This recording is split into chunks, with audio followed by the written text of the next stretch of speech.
యువకులందరూ కూడా స్కిల్స్ బాగా ఉంటే ఉద్యోగ అవకాశాలు ఈ పోటీ ప్రపంచంలో బాగా దొరుకుతాయనేటువంటి ఆలోచనతో ఒక స్కిల్ యూనివర్సిటీని కూడా హైదరాబాద్లో పెట్టడం, గతంలో ఉన్నటువంటి ఐటీఐ సెంటర్లన్నింటినీ కూడా మారుతున్నటువంటి ఈ మోడర్నైజేషన్ పరిస్థితిని దృష్టిలో పెట్టుకొని, ఇండస్ట్రియలైజేషన్లో వచ్చినటువంటి కంప్యూటరైజేషన్ కూడా దృష్టిలో పెట్టుకొని అడ్వాన్స్డ్ టెక్నాలజీ సెంటర్స్గా మార్చి ఆ అడ్వాన్స్ టెక్నాలజీ సెంటర్స్లో ఇచ్చేటువంటి ట్రైనింగ్తో ఉద్యోగాలు దొరికేటట్టుగా లింక్ చేసేటువంటి వ్యవస్థను దాదాపు ఒక 100 సెంటర్లని ప్రతి శాసనసభ నియోజకవర్గంలో కనీసం ఒకటి ఉండేటట్టుగా ఈ రాష్ట్ర ప్రభుత్వం తీసుకొని ముందుకు పోతున్నటువంటి విషయాన్ని, వీటన్నిటినీ చాలా ప్రోగ్రెసివ్ స్టేట్గా ఈరోజు పార్టీ అభినందించడం జరిగిందని చెప్పి మీ అందరికీ తెలియజేస్తూ, భవిష్యత్తులో కూడా ఇటు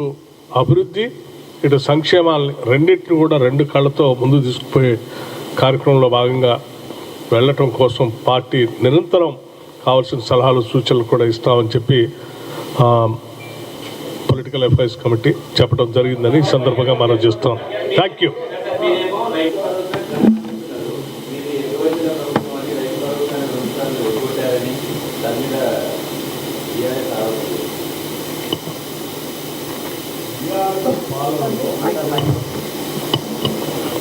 బీఆర్ఎస్ పాలనలో ఆనాడు రైతు బంధు అని వాళ్ళు పిలిచేవాళ్ళు.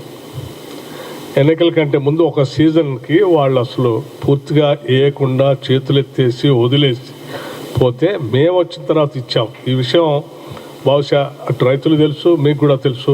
తెలియనటువంటి వాళ్ళు ఏదో మాట్లాడుతూనే ఉంటారు, వాళ్ళ గురించి పెద్దగా పట్టించుకోవాల్సిన అవసరం లేదు. నమస్కారం.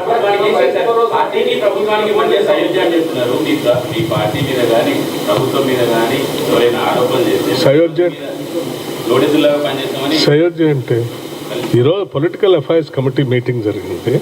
పొలిటికల్ అఫైర్స్ కమిటీ మీటింగ్లో కాంగ్రెస్ ప్రభుత్వం చేసినటువంటి సంక్షేమ కార్యక్రమాలన్నింటి మీద కూడా సమీక్ష చేసుకొని ఇది బెస్ట్ గవర్నెన్స్ గోల్డెన్ పీరియడ్ అని చెప్పి పార్టీ కితాబ్ ఇచ్చింది. ఇది నేను చెప్తాను.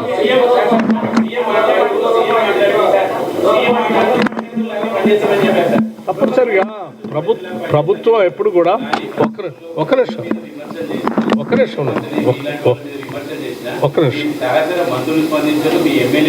చాలా పొరపాటు. You are in a misconception. There is nothing like that. ఈ ప్రభుత్వం కాంగ్రెస్ ప్రభుత్వం.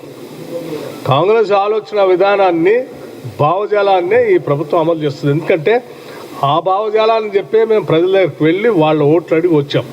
అంటే దాన్ని అమలు చేయమనే మాకు ఓట్లేసి గెలిపించారు. కాబట్టి పార్టీ ప్రభుత్వం 2 కలిసి ఆలోచన విధానంతోనే ముందుకు పోతాయి.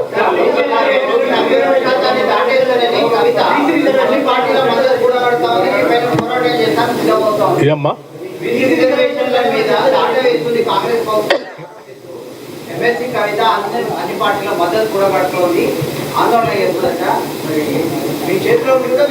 పదేళ్ళు పాలన చేసినటువంటి TRS party alias BRS party ఒకటి ఎందుకు చేయలేదు?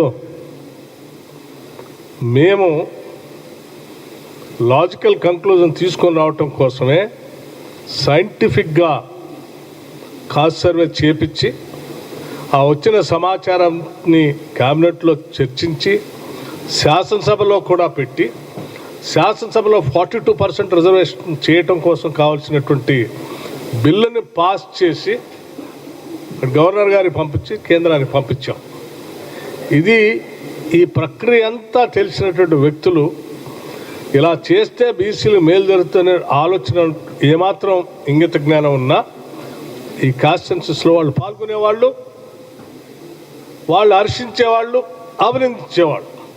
అవి ఏవే చేయటం ఇష్టం లేకుండానే దానికి దూరంగా ఉండి ఈరోజు 40